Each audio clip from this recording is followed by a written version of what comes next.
নমস্কার বন্ধুরা, আজকে আমি কিচেন থেকে বলছি না, মলিস কিচেন থেকে বলছি না। আজকে আমার ঠাকুর ঘর দেখাতে চলে এসেছি তোমাদের কাছে। দেখো আমার ঠাকুর ঘরটা, তোমাদের যদি ভালো লেগে থাকে তাহলে সঙ্গে থেকো, লাইক কমেন্ট শেয়ার করো। আর এদিকে দেখো, আমার আজকে বৃহস্পতিবার, আজকে আমি লক্ষ্মী পুজো করলাম বাড়িতেই, মানে যেরকম প্রতিদিনকার যেরকম পুজো হয় সপ্তাহের লক্ষ্মী পুজো। এই যে আমি মা লক্ষ্মীটাকে, আমার পিতলের ছোট্ট পাড়া লক্ষ্মীটা আমার, এই লক্ষ্মীটাকে আমি একটু ঘি মধু দিয়ে আমি স্নান করালাম, গঙ্গার জল দিয়ে স্নান করাচ্ছি। এরপর আমি আমার একটা ছোট শিবলিঙ্গ আছে, সেই শিবলিঙ্গটাকেও আমি ঘি মধু মাখিয়ে আমি স্নান করাবো। এরপর আমার লক্ষ্মীটাকে স্নান করানো হয়ে গেল। এরপর আমি গাটা মুছিয়ে দেব, লক্ষ্মীটাকে মুছিয়ে নিয়ে এরপর আমি একটা জামা পরিয়ে দেবো লক্ষ্মী ঠাকুরের, এরকম ভালো একটা জামা পরিয়ে দেব। দেখো কত সুন্দর লাগবে, লক্ষ্মীটাকে আমি সাজিয়ে দেব। এরপর আমি মালাটাও পরিয়ে নেব। তারপরে আমি ওই যে চূড়াটা লাগিয়ে নেব ঠাকুরের। আর আমার এখানে একটা মনসা থান আছে, মনসা থানটাও আমি দেখাচ্ছি তোমাদের। এই যে পাশে নারায়ণ আছে, আর আছে পাশে কৃষ্ণ বলরাম আছে। তারপরে আমি মধ্যেখানে লক্ষ্মীটাকে বসিয়ে দিলাম। তারপরে মা লক্ষ্মীর যে ধানের শীষ আছে, সেই শীষটাও আমি রেখে দিলাম।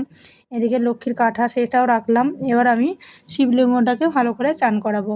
এই যে ঘি মধু মাখিয়ে, আমি প্রতিদিনই ঘি মধু মাখিয়ে চান করাই। এরপরে আমি স্নানটা করিয়ে দিয়ে গঙ্গা জল ঢেলে আমি স্নান করিয়ে দিলাম। তারপরে আমি শিবলিঙ্গটাও জায়গা মতো বসিয়ে দেব। এই যে বসিয়ে দিয়েছি। এরপর আমি আলপনাটা দিয়ে নেব। এই যে আলপনাটা দিয়েছি, আমি একা হাতে ফোনটা ধরে আমি ভিডিওটা করছি বলে খুব একটা ভালো করে দেখাতে পারছি না, তাহলে খুব কষ্ট করে দেখিয়েছি। প্লিজ একটু ভালো করে কষ্ট করে দেখে নিও। এই যে এবার তুলসী তলায় আমি দিয়ে দিলাম আলপনাটা। তারপরে আমি এর যে চৌকাঠের এখানেও দিয়েছি, ঘরেও দিলাম, একটা একটা আলপনা দিয়েছি। আর বৃহস্পতিবারে একটু আলপনা না দিলে কিন্তু ভালো লাগে না। এরপর আমি চন্দনটাও ঘষে নিলাম। তারপরে আমি ঘরটা এঁকে নেব। এই যে সিঁদুর দিয়ে ঘট, আমের পল্লব সব কিছুতে আমি সিঁদুর চন্দন লাগিয়ে নিলাম। তারপরে আমি ঘরটা ভরে নেব। এই যে ঘটের মধ্যে জল দিলাম, আমের পল্লবটা দিলাম, তার উপরে দেবো একটা পানের মধ্যেও দিয়ে দিলাম সিঁদুরের ফোঁটা, চন্দনের ফোঁটা। এরপরে দিলাম কলার মধ্যেও দিয়ে দিলাম সিঁদুরের ফোঁটা আর চন্দনের ফোঁটা। তারপরে মা লক্ষ্মীকে আমি এবার ঘট বসাবো, তার আগে দিয়ে দিলাম একটা গাঁদা ফুলের মালা গেঁথে মা লক্ষ্মীকে পরিয়ে দিলাম।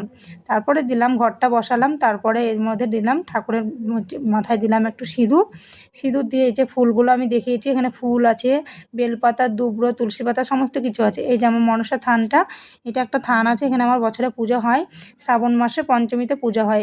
পুজোটা এবার আশা করি আমি এরকম করে দেখাবো, একটু একটু করে তোমরা দেখো। আর ভালো লাগলে লাইক কমেন্ট শেয়ার করো। এই যে এবার আমার ঠাকুরটাকেও আমি সাজাচ্ছি খুব সুন্দর করে। বৃহস্পতিবার তো একটু সাজিয়ে গুজিয়ে কিন্তু পুজো দিতে ভালো লাগে, ফুল টুল বেশি করে নিয়ে একটু সাজিয়ে পুজোটা দিতে ভালো লাগে। এই যে আমি এরকম করে সাজিয়েছি, দেখো কেমন লাগছে। আশা করি ভালোই লাগবে তোমাদের। কিন্তু আমি খুব একটা ভালো করে ক্যামেরাটা করতে পারছি না, এটাই যা। এই যে আরও আমার উপরে ঠাকুরগুলো আছে, সেগুলোকেও দিয়ে দিলাম ফুল। এই যে থাল গিলাস দিলাম, এর মধ্যে এবার ভোগ দেবো, জলটাও দিয়ে দিলাম, দিয়ে এবার ভোগটা লাগাবো। এরপর আমি শিবটাকে এই যে জল ঢালবো, সেই জন্য জলটা রেডি করছি। ঘি মধু দিয়ে জলের মধ্যে কালো তিল দিলাম, এরপরে কিছুটা ফুল দিলাম, ফুলটা দিয়ে বেলপাতা দিয়ে এবার আমি শিবের মাথায় জলটা ঢালবো। তার আগে লক্ষ্মী মাকে পুজোটা করে নিই। এই যে লক্ষ্মী মায়ের ভোগ দিলাম, এখানে দিয়েছি আতপ চাল, কামিনী ভোগ চাল, কলা আর কাঁচা মিষ্টি দিয়ে ভালো করে মেখে নিলাম। এরপরে ছোলার ডাল ভেজানো আছে, মানে বৈশাখ মাস তো প্রত্যেক দিন তুলসী তলায় আমরা ছোলা আর গঙ্গার জলটা দিয়ে প্রণাম করি। আর আমাদের মঙ্গলচণ্ডীর ঘট পেতেছি এই মাসে, সেটাতেও আমি পুজো দেবো। দেখো কত সুন্দর গাছগুলো বেরিয়ে গেছে। এবার আমি দীপটা জ্বালিয়ে নিয়েছি, এবার ধূপটা জ্বালবো, এইটা টিকেগুলো জ্বালবো। টিকেগুলো জ্বেলে এই যে ধূপ দেবো, কি সুন্দর ধরে যাবে। এই যে হালকা করে ধরেছে, এবার আমি ধূপটা দিয়ে দিলাম, কিছুটা ধূপ দিলে এটা কিন্তু ধরে যাবে। এবার আমি মাকে পুষ্পাঞ্জলি দেব ফুল দিয়ে। এই যে ফুলগুলো নিয়েছি, সব জায়গায় সাজিয়ে দিয়েছি। আর এদিকে স্থলপদ্ম ফুলটা আমি মায়ের ঘটে দিলাম। তারপরে প্রথমে আমি শ্রী বিষ্ণুদেবকে আমি ফুল দিয়ে পুষ্পাঞ্জলিটা দিলাম। এবার আমি মা লক্ষ্মীকেও দিয়ে দিয়েছি পুষ্পাঞ্জলি। আর এখানে একটা 5 টাকা কয়েন নিচে, 5 টাকা 10 টাকা যেমন যেদিন হয়, সেটা আমি মা লক্ষ্মীর কাঁটাতে আমি প্রতি সপ্তাহে রাখি একটা করে, দিয়ে দিলাম। এবার আমি শিবটাকেও দিয়ে দিলাম, ফুল বেলপাতা সমস্ত কিছু দিয়ে জলটা ঢেলে দিলাম। এরপরে আমি এই যে ছবিতে এগুলো ফুলগুলো একটু সাজিয়ে দিলাম। আজকে কিন্তু অনেক ফুল পেয়েছিলাম, প্রতিদিন কিন্তু এত ফুল পাওয়া যায় না, আজকে কিন্তু ফুলটা বেশ ভালোই পেয়েছিলাম, তাই মানে শান্তি মতো পুজোটা করলাম। এই যে ফুল কিন্তু পেলে ভালোই লাগে পুজোটা করতে, সাজিয়ে গুছিয়ে। এবার আমি আরতিটা করে নিলাম।